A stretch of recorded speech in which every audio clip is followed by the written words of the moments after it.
তো রিদমের 14 নম্বর লেসনে আমি রক সুইংটা দেখাবো। রক সুইংটা কীভাবে বাজাবেন, এটা খুবই ইজি। এটার টেম্পো হলো 4, স্ট্রোক হবে 4টা, প্রত্যেকটাই নিচে। আমি প্রথমে বাজিয়ে শোনাই।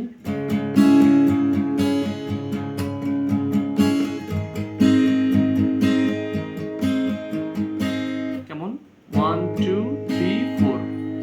ঠিক ওই সুইংয়ের আমি মাঝখানে একটা ভিডিও আপলোড দিয়েছিলাম, ওখানে সুইংয়ের একটা প্যাটার্ন দেখাইছি। তো ওই প্যাটার্নের মতোই এটা, জাস্ট 1 2 3 4, মানে 1 2 বাজবে, উপরে জাস্ট 2টা বা 3টা তারে আমি স্ট্রোক করবো। 3 নাম্বারটা প্রত্যেকটা স্ট্রিংয়ে স্ট্রোক করবো, 4 নাম্বারটা আবার 2টা তারে। কেমন?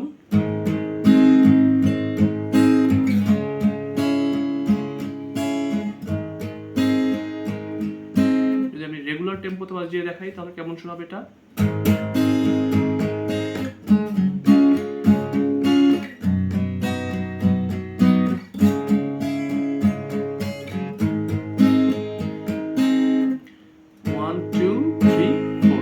তো এটাই ছিল রক সুইং। আর আমি এরপরে রিদমটা দেখাবো, আর সেটার নাম হলো ডিস্কো। তো ডিস্কো বিটটা আমি এরপরে ভিডিওতে দেখাবো। তো সবাই ভালো থাকবেন, ধন্যবাদ।